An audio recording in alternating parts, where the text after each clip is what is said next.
Hello everyone, कैसे हैं आप सब। तो एक शॉर्ट मैसेज आपके लिए बच्चावाड़ी कि सीए इंटरमीडिएट का आइकॉनिक सब्सक्रिप्शन आप ऑप्ट कर सकते हैं। आइकॉनिक सर, प्लस तो सुना है, ये आइकॉनिक क्या होता है। देखो, आइकॉनिक में अपने और भी कई सारे बेनिफिट्स हैं सर। जैसे कि आइकॉनिक में बेनिफिट है, जो प्लस का बेनिफिट है कि लाइव क्लासेस कर सकते हैं, अनलिमिटेड आपके रिकॉर्ड देख सकते हैं, वो तो है ही। आइकॉनिक में फिजिकल बुक्स मिलेंगी, प्रोग्रेस ट्रैकिंग होगी, मेंटोर आपको मिलेगा, डेडिकेटेड डिस्कॉर्ड चैनल होगा, इंडस्ट्री एक्सपर्ट्स आपको गाइड करेंगे, जो आपको आर्टिकलशिप में आगे हेल्प मिलेगी। काफ़ी कुछ है सर। जहाँ प्लस सब्सक्रिप्शन है आपका करीब करीब 6 महीने का 15,750 का। आइकॉनिक सब्सक्रिप्शन जो है 6 मंथ्स का, ये 30,000 का है सर। ये तो करीब करीब डबल हो गया, तो बेनिफिट्स भी तो डबल है। साथ में अगर आप मेरा कोड लगाते हैं तो आपको इस 30,000 में मेरा कोड लगाने पे 10% डिस्काउंट मिलेगा, मतलब ये 27 का आपको पड़ेगा।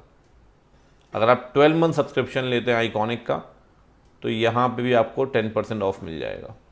तो बेनिफिट्स बहुत है आइकॉनिक पे, ठीक है ना। तो दोनों सब्सक्रिप्शन हैं, डन है सर। हाँ जी, तो आज एमटीपी डिस्कशन होना है, और एमटीपी डिस्कशन के अंदर सबसे पहले बात करेंगे अप्रैल 21 की एमटीपी की। देखें, अभी तक तो अप्रैल 21 ही है जो लेटेस्ट है। अगस्त 21 में एमटीपी आती है, लेकिन अभी तक आई नहीं। तो मैं वेट कर रहा था, तो मैंने कहा चलो अप्रैल 21 वाली तो कराते हैं, फिर अगस्त वाली जब आएगी तब आएगी। तो शुरू करते हैं एमटीपी फॉर अप्रैल 21 में जो रिलीज़ हुई थी। ये आपके नवंबर 21 एग्ज़ाम, मई 22 सबके लिए रिलेवेंट होगी। तो शुरू करते हैं बिना कोई देरी किए, पढ़ते हैं ज़रा क्वेश्चन में क्या दिया है और क्या कहता है एमटीपी के क्वेश्चंस। अच्छा, एक बात ध्यान रखिए, यहाँ मैं सिर्फ केस स्टडी वाले क्वेश्चन कराऊंगा, एमसीक्यू यहाँ डिस्कस नहीं करेंगे एमटीपी वाले। जब मैं आरटीपी भी डिस्कस करता हूँ तो फिर मैं एमसीक्यू वगैरह डिस्कस नहीं करता, मैं सिर्फ बात करता हूँ केस स्टडी की। तो यहाँ अपन बात करेंगे किसकी, केस स्टडी की, और केस स्टडी को ही डिस्कस करना है, ठीक है ना। सही है सर, बढ़िया। तो शुरू करते हैं, ज़रा क्या कहता है केस स्टडी वाले MCQs. Mister Shyamlal is a BTech in computer science, बहुत बढ़िया जी। He has promoted an IT startup, अच्छी बात है, और इसे प्राइवेट लिमिटेड कंपनी के तौर पे बनाया है इन्होंने, बहुत अच्छी बात है। पहले वो और उसके फैमिली के मेंबर ही सिर्फ शेयर होल्ड कर रहे थे कंपनी में, लेकिन आर्टिकल बनाते वक्त उन्होंने श्यामलाल को बोला कि ये डायरेक्टर रहेंगे। ऑब्वियस सी बात है, श्यामलाल खुद है। कहता है जी लाइफ टाइम के लिए श्यामलाल ही डायरेक्टर रहेगा प्राइवेट कंपनी में, वो ऐसा चाहते हैं और आर्टिकल में ये बात लिख देते हैं। मिस्टर मेहरा जो क्लोज मेंबर है श्यामलाल का, close member of Shyamlal, close friend mister Mehra, वो कहता है श्यामलाल को जी ऐसा है कि कल को किसी और के पास 75% या उससे ऊपर शेयर आ गए, मतलब आउटसाइडर्स के पास, जो नॉन फैमिली मेम्बर्स होंगे, जो आउटसाइडर्स होंगे, अगर उनके पास 75% या उससे ऊपर शेयर्स आ गए, तो वो एसआर पास करके आपको हटा भी सकते हैं। वो एसआर पास करेंगे, आर्टिकल को अमेंड करेंगे और आपको हटा देंगे। मतलब आपने आर्टिकल में आज तो लिख दिया है कि मैं डायरेक्टर हूँ और मैं डायरेक्टर लाइफ टाइम के लिए रहूँगा, लेकिन कल को किसी के पास 75% शेयर होल्डिंग आएगी तो आपको हटा देगा, वो ऑब्वियस सी बात है। उस केस में श्यामलाल अप्रोच करता है, कहता है सर आप बताइए कि मेरी पोजीशन क्या होगी as director for lifetime, मैं अपने आप को कैसे बचा सकता हूँ। देखो जी, बड़ी सिंपल सी बात है, इसमें ज़्यादा दिमाग नहीं लगाना। सेक्शन 5 के अंदर इंट्रेंचमेंट क्लॉज की बात की गई है, याद करिए। अगर श्यामलाल ने यहाँ पे इंट्रेंचमेंट क्लॉज लगा दिया, इंट्रेंचमेंट क्लॉज, और बोल दिया कि जी मैं Shyamlal is director for life time, बोल दिया उसने, और यहाँ इंट्रेंचमेंट क्लॉज लगा दिया इन केस, और कहता है जी ये तो क्लॉज तभी चेंज होगा जब 90% वोट फेवर में होंगे, तो सही बात है। आपको शायद पता होगा इंट्रेंचमेंट क्लॉज लगाने पे एसआर से ज़्यादा रिस्ट्रिक्टिव रिजोल्यूशन पास करना पड़ता है, ठीक है ना। अगर आप बात करें यहाँ पे तो इन केस ऑफ इंट्रेंचमेंट क्लॉज लगाने पे अमेंडमेंट तभी पॉसिबल है जब एसआर से ज़्यादा रिस्ट्रिक्टिव कुछ होगा। तो कह रहे हैं 90% वोट फेवर में होंगे तभी मुझे हटा पाएंगे, तभी वो आर्टिकल को चेंज कर पाएंगे, अदरवाइज नहीं कर सकते। तो श्यामलाल के पास एक ऑप्शन है कि श्यामलाल आर्टिकल को अमेंड कर दें, ठीक है, और प्राइवेट लिमिटेड कंपनी है तो अभी अमेंड करना पड़ेगा, और अमेंड करने के लिए इंट्रेंचमेंट क्लॉज की एंट्री करवानी पड़ेगी। और प्राइवेट लिमिटेड कंपनी में शायद आपको पता हो कि इंट्रेंचमेंट क्लॉज की एंट्री होती है 100% मेंबर की कंसेंट से, 100% मेंबर की कंसेंट से उसकी एंट्री होती है, ठीक है ना। अगर 100% मेंबर अपनी कंसेंट देते हैं तो कोई दिक्कत वाली बात नहीं है। आप वहाँ पर उस सिचुएशन में, ठीक है, आर्टिकल को अमेंड करके इंट्रेंचमेंट क्लॉज को एंटर करा दो। अगर आपने इंट्रेंचमेंट क्लॉज को एंटर करा दिया तो फिर कोई दिक्कत नहीं है सर, उस सिचुएशन में कोई इशू नहीं है, आपको वो हटा नहीं सकते जब तक कि एसआर से ज़्यादा रिस्ट्रिक्टिव कुछ नहीं पास हो जाता। ठीक है सर, आगे बढ़ते हैं। अगला क्वेश्चन देखें ज़रा। कंपनी की कैपिटल है जी 5 करोड़ रुपए, बहुत अच्छी बात। 1.5 करोड़ रुपए भारत सरकार के पास है, 1 करोड़ 23 लाख रुपए पंजाब सरकार के पास है, मतलब कुछ भारत सरकार के पास, कुछ राज्य सरकार के पास। 2.73 आउट ऑफ 5 CR, मतलब आप कह सकते हैं मोर देन 50% जो है वो सरकार के पास है। ठीक बात कह रहे हैं सर आप, मोर देन 50% जो है वो गवर्नमेंट के पास है, बिल्कुल ठीक बात कह रहे हो। अब जब मोर देन 50% गवर्नमेंट के पास है तो कहता है जी ऑडिटर का अपॉइंटमेंट कर रहा है बोर्ड। देखो जी ऐसा है, अगर 50% से ऊपर गवर्नमेंट के पास होगा तो ऑब्वियस सी बात है 51% देखते हैं अपन गवर्नमेंट कंपनी के केस में। अगर आप 5 करोड़ का 51% देखें तो कितना आएगा जी, ये हो गया मेरे ख्याल आएगा 2 करोड़ 55 लाख आएगा। 5 करोड़ का 51% यही आएगा, 1 मिनट रुको, 5 का 0.5 का 0.51, हाँ 2 करोड़ 55 लाख। अगर 51% शेयर सरकार के पास है तो गवर्नमेंट कंपनी मान लेंगे, या 2 करोड़ 73 लाख के शेयर आपके पास है, गवर्नमेंट कंपनी बन गई। अब गवर्नमेंट कंपनी बन गई तो बच्चे गवर्नमेंट कंपनी में याद करो, गवर्नमेंट कंपनी के केस में फर्स्ट ऑडिटर को C&AG अपॉइंट करता है कंपनी बनने के 60 दिन के अंदर, नहीं कर पाए तो बोर्ड अपॉइंट करता है अगले 30 दिन में, नहीं कर पाए तो मेंबर अपॉइंट करेंगे अगले 60 दिन में। 60-30-60 का criteria in the case of government company, ठीक है ना। गवर्नमेंट कंपनी है लेकिन अपॉइंट किसने किया जी, अपॉइंट कर दिया बोर्ड ने। गलत किया है सर बोर्ड ने। मेंबर ऑब्जेक्शन रेज कर रहे हैं कि बोर्ड का अपॉइंटमेंट करना ठीक नहीं है। मैं तो बोल रहा हूँ मेंबर सही कर रहे हैं जो कर रहे हैं, वो कह रहे हैं सिर्फ मेंबर ही अपॉइंट कर सकते हैं मेंबर गलत कह रहे हैं ना बोर्ड कर सकता है ना मेंबर करेंगे। प्राइमा फेसाई तो C&AG करेगा, C&AG फेल करेगा तो बोर्ड करेगा, बोर्ड फेल करेगा तो मेंबर करेगा, ठीक है ना। अपॉइंटमेंट वैलिड नहीं है सर, और मेंबर की कंटेंशन भी वैलिड नहीं है, ना अपॉइंटमेंट वैलिड है ना कंटेंशन वैलिड है। रीज़न बीइंग ना बोर्ड करेगा ना मेंबर करेंगे, अपॉइंटमेंट करेगा C&AG, ठीक है सर। आगे बढ़ते हैं। मेघा ने 20,000 रुपये भीम को दिए हैं, बहुत बढ़िया जी। उसने, हाँ, उसके पास 2 शेयर थे प्रेमा लिमिटेड के, उसने गिरवी के तौर पे रख दिए, ठीक है, प्लेज वाला कॉन्ट्रैक्ट है। कंपनी ने उसी दौरान 2 बोनस शेयर इशू किए। जब भीम ने लोन वापस कर दिया तो मेघा ने शेयर तो वापस कर दिए लेकिन बोनस शेयर वापस नहीं किए। अरे सर बड़ी सिंपल सी बात है, अगर वहाँ पर कॉन्ट्रैक्ट ऑफ प्लेज हुआ है तो अगर पॉनर पौनी के बीच में कॉन्ट्रैक्ट हुआ है तो ऑब्वियस सी बात है अगर लोन रीपे कर दिया तो पौनी गुड्स तो वापस करेगा ही करेगा, याद करिए, एडिशन इन द गुड्स भी वापस करेगा। जो एक्रेडिशन या एडिशन हुआ वो वापस करना पड़ेगा। शेयर लिए, शेयर तो वापस करने पड़ेंगे, जो बोनस शेयर है वो भी वापस करना पड़ेगा, उसे बोलेंगे एडिशन इन द गुड्स। सही है सर, बढ़िया, कोई दिक्कत नहीं है। आगे बढ़ते हैं। अगला सुनो। ए ने बिल बनाया है और बी ने एक्सेप्ट किया विदाउट कंसीडरेशन, कोई दिक्कत नहीं है। आगे सी को भी दिया है विदाउट कंसीडरेशन, सी ने डी को दिया है फॉर वैल्यू, मतलब सी तो हो गया HDC। ए ने बी को दिया है, सी ने बी ने सी को दिया है, सी ने डी को दिया है, तो डी कहलाएगा जी HDC। सही बात है। कहता है क्या डी, ठीक है, क्या डी यहाँ पर प्रायर पार्टीज के अगेंस्ट एक्शन ले सकता है? बिल्कुल लेगा सर। HDC के पास राइट है, हर एक प्रायर पार्टी के अगेंस्ट एक्शन ले सकता है। लेकिन एक बात बताइए, जो डी के अलावा जो पार्टीज हैं, सी है, बी है, क्या इनके पास राइट होगा? Prior parties other than D, क्या इनके पास राइट होगा? नहीं सर, क्योंकि बी ने भी विदाउट कंसिडरेशन काम किया है और सी ने भी विदाउट कंसिडरेशन काम किया है। क्योंकि ये दोनों एचडीसी नहीं है, इसलिए इसके पास एचडीसी वाले राइट्स नहीं होंगे। ये एचडीसी है, इसलिए हर एक प्रायर पार्टी से रिकवरी कर सकता है। बहुत बढ़िया सर, बहुत ही बढ़िया। आगे बढ़ते हैं, अगला सुनो। पी लिमिटेड ने एजीएम बुलाई है सर 30 अगस्त 19 को। अच्छी बात है जी। पवन ने फाइल किया कंप्लेन कि वो एजीएम अटेंड नहीं कर पाया क्योंकि कंपनी ने नोटिस नहीं दिया उसे, जबकि कंपनी कह रही है सर हमने नोटिस दिया है मेल के थ्रू।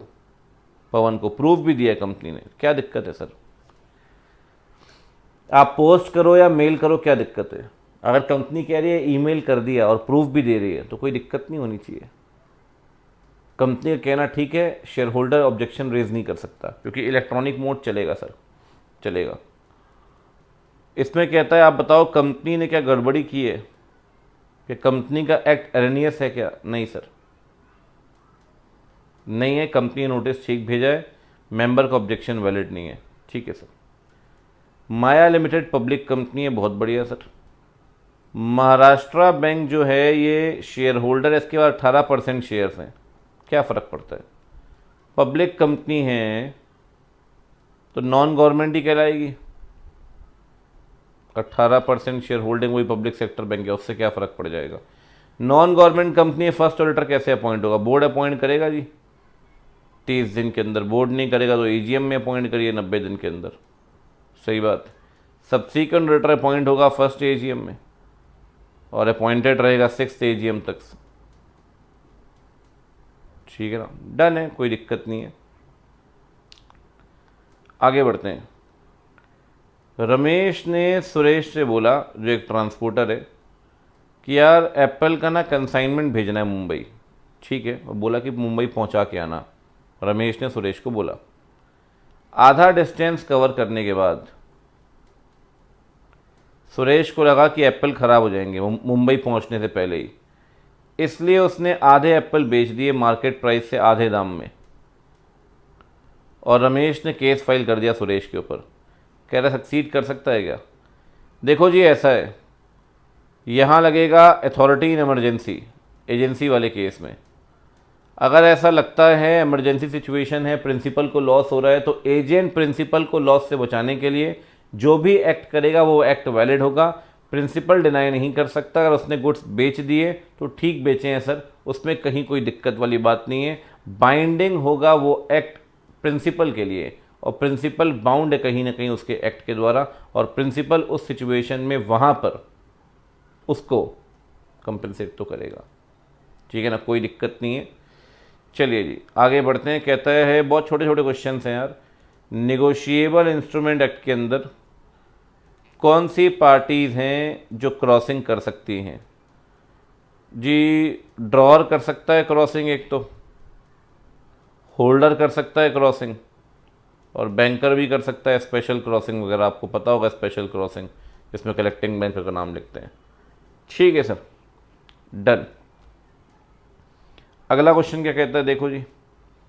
दिनेश ने बनाई है एक नई प्राइवेट लिमिटेड कंपनी, ठीक है, और वो बिज़नेस शुरू करना चाहता है इमीडिएटली। नहीं हो सकता सर, बिज़नेस शुरू करने के लिए 10A मानना पड़ेगा, और 10A कहता है 2 कंडीशन पूरी करनी पड़ेंगी।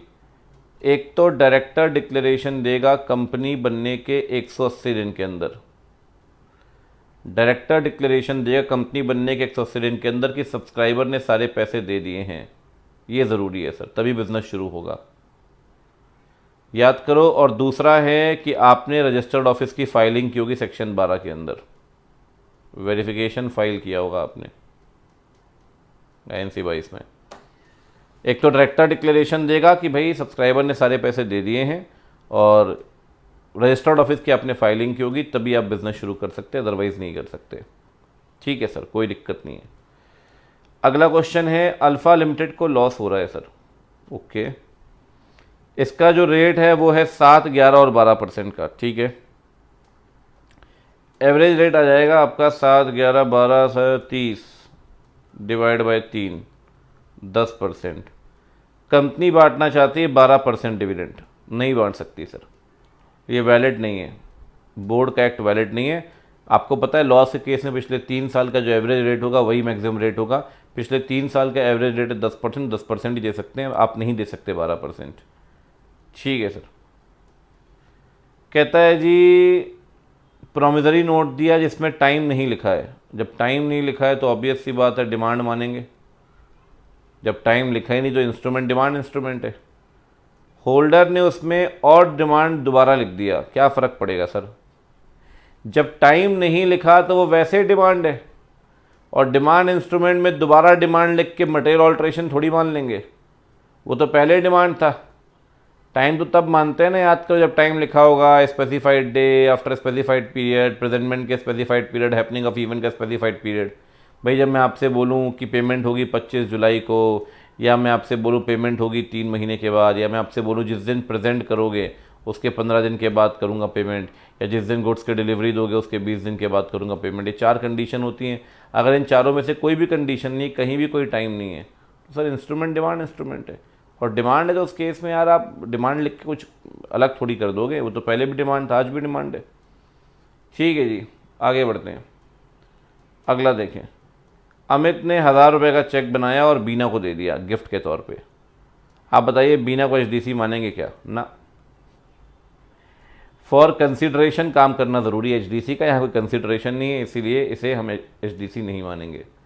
ठीक है ना। कहता है प्रोविज़ो का क्या मतलब है? प्रोविज़ो से आप एक्सेप्शन क्रिएट कर सकते हैं, क्वालिफिकेशन क्रिएट कर सकते हैं, रिजर्वेशन डाल सकते हैं, कोई दिक्कत नहीं है। कह रहा है क्या ये क्वालिफाई करेगा मेन प्रोविज़न को? हाँ जी करेगा, क्वालिफाई बिल्कुल करेगा। फिर कह रहा है एक्सप्लेनेशन क्या सेक्शन का एम्बिट बढ़ा सकता है? मैंने क्लियर कट बताया होगा अपने बैचेस के अंदर कि एक्सप्लेनेशन क्या होगा सर, ये थोड़ा क्लैरिफाई कर सकता है, सेक्शन की क्लैरिटी दे सकता है, चीज़ों को समझा सकता है, लेकिन ना तो ये एम्बिट को, एम्बिट मतलब होता है स्कोप, ना तो ये एम्बिट को बढ़ाएगा सेक्शन के, ना कम करेगा। कर्टेल मतलब होता है कम करना, तो ना ये एम्बिट को बढ़ा सकता है एक्सप्लेनेशन, ना ये कम कर सकता है। तो कह रहा है एक्सप्लेनेशन क्या एम्बिट को बढ़ा सकता है? The answer is no. सिर्फ चीज़ों को क्लैरिफाई करेगा, स्कोप को बढ़ाने और घटाने का अधिकार नहीं है उसके पास। ठीक है सर। कहता है सर कंपनी से कैसे डील करता है पब्लिक इशू के केस में?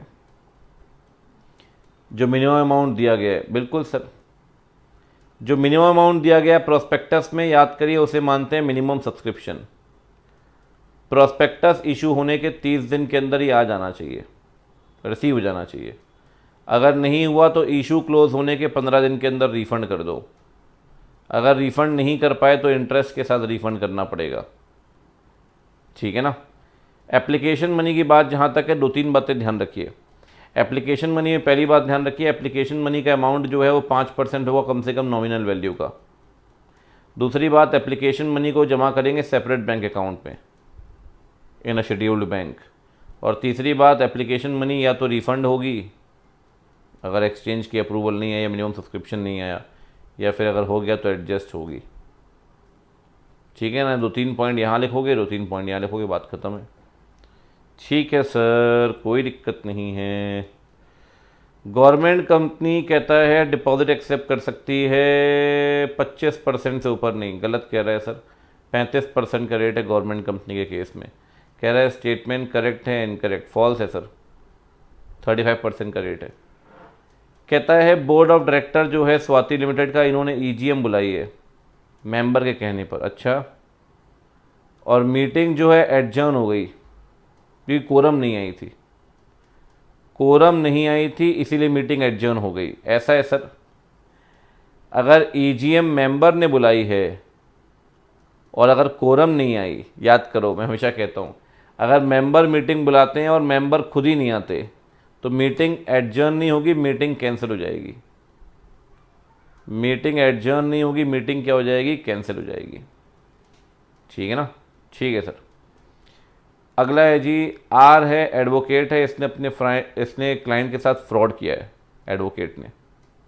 ठीक है, टैक्सेशन मैटर के एडवाइसेस ले रहा था लेकिन फ्रॉड किया क्लाइंट एडवोकेट ने आपके साथ। कहता है अब जो एडवोकेट है आर, इसको फाइन 2 एक्ट के अंदर लगेगा। एडवोकेट एक्ट के अंदर भी और इनकम टैक्स एक्ट के अंदर भी। कहता है क्या उसे सज़ा 2 एक्ट के अंदर हो सकती है? नहीं सर, ट्रायल तो चल सकता है 2 एक्ट के अंदर, लेकिन पनिशमेंट होगी सिंगल एक्ट में। He can not be punished twice for the same offence. He can not be punished twice for the same offence, नहीं हो सकता सर। ठीक। मैंडेटरी और डायरेक्टरी प्रोविजन का मतलब क्या है सर? मैंडेटरी जो आपको मानना पड़ेगा, स्ट्रिक्ट कंप्लायंस इज नेसेसरी, और डायरेक्टरी में सब्सटेंशियल कंप्लायंस करोगे तो भी चलेगा। कहता है कौन से फैक्टर तय करेंगे? देखो 2-3 फैक्टर हैं जो मैटर करते हैं। फॉर एग्जाम्पल अगर शैल लिखा हुआ है तो मैंडेटरी आपको पता है, और अगर किसी प्रोविज़न के नहीं मानने पर, नॉन कंप्लायंस पर पेनाल्टी दी गई है तो आप मानेंगे वो प्रोविज़न कैसा है? Mandatory provision. वो प्रोविज़न कैसा है बच्चे? Mandatory provision. ठीक है ना? ठीक। अगला क्वेश्चन क्या कहता है जी? देखो अगला क्वेश्चन कहता है नटराज लिमिटेड ना ग्लास बना रहे हैं, ठीक है जी। ये अपने एम्प्लॉय को मदद देना चाहते हैं फुली पेड अप शेयर खरीदने के लिए। दे सकते हैं सर, एम्प्लॉय को आप हेल्प दो, कोई दिक्कत नहीं है। एम्प्लॉय की 6 महीने की सैलरी के बराबर, याद करो, उससे ऊपर नहीं होना चाहिए मैक्सिमम। वो एम्प्लॉय ना तो डायरेक्टर होगा ना KMP होगा, सही बात है, बिल्कुल ठीक बात है। फुली पेड अप शेयर होने चाहिए, फुली पेड अप है, सही है सर, यहाँ तक सब कुछ ठीक है। कहता है क्या इसे amount to purchase of own shares बोलेंगे? नहीं बोलेंगे सर, ये अलाउड है। सेक्शन 67 कहता है दिस इज़ अलाउड, कोई दिक्कत नहीं है। कहता है इस केस में अगर कंपनी अपने प्रेफरेंस शेयर को रिडीम करती है, क्या उसे एक्विजिशन ऑफ सेम शेयर्स मानेंगे? नहीं सर, सेक्शन 55 के अंदर आप प्रेफरेंस शेयर को रिडीम करोगे तो उसे परचेज ऑफ ओन शेयर्स नहीं मानेंगे, वो अलाउड है। आपको पता है सेक्शन 55 कहता है रिडम्पशन आप कर सकते हैं, कोई दिक्कत नहीं है। अगर कंपनी रिडम्पशन करती है सर तो कोई इशू नहीं है, कोई भी इशू नहीं है, रिडम्पशन कर सकते हैं, उसे एक्विजिशन ऑफ ओन शेयर्स नहीं मानेंगे। कहता है सर AGM नेशनल हॉलिडे के दिन हो सकती है, इनकरेक्ट है जी। कंपनी को एनुअल रिटर्न फाइल करना पड़ेगा 6 महीने के अंदर, फाइनेंशियल ईयर क्लोज होने के। AGM के 60 दिन के अंदर फाइल करना पड़ेगा, ठीक है ना? इनकरेक्ट है, ये भी इनकरेक्ट है, ये भी इनकरेक्ट है। कह रहे हैं इंडियन कॉन्ट्रैक्ट के अंदर बताओ प्लेज की डेफिनेशन, पॉन और पॉनी के बारे में। अगर कोई पर्सन गुड्स को रखता है सिक्योरिटी फॉर लोन तो वो प्लेज है, जिसने गुड्स रखे होंगे वो पॉनर है, जिसके पास गुड्स रखे होंगे वो पॉनी है। करेक्टरिस्टिक क्या है? गुड्स रखे होंगे, पोजीशन ट्रांसफ़र हुई होगी, सब्जेक्ट मैटर गुड्स का होगा, ओनरशिप ट्रांसफ़र नहीं हुई होगी, ठीक है ना, डिलीवरी दी गई होगी गुड्स की, ये सारी चीज़ें। कमेंसमेंट का मतलब क्या है? याद करिए, आपने पढ़ा होगा GC एक्ट के अंदर, जो डेट बताई गई है उस दिन एक्ट कमेंस होगा, और अगर कोई डेट नहीं दी गई तो जिस दिन प्रेसिडेंट की अप्रूवल मिलेगी या गवर्नर जनरल की अप्रूवल मिलेगी पुराने एक्ट के लिए, उस दिन एक्ट कमेंस होगा। ठीक है ना जी? सही है सर, मतलब ये करीब करीब 21 से 22 मिनट के अंदर हमने एक MTP कंप्लीट कर लिए वाली अपनी। This is completed MTP of April 21, this is done. ठीक है ना? ओके जी, बहुत बढ़िया, मस्त, डन है जी।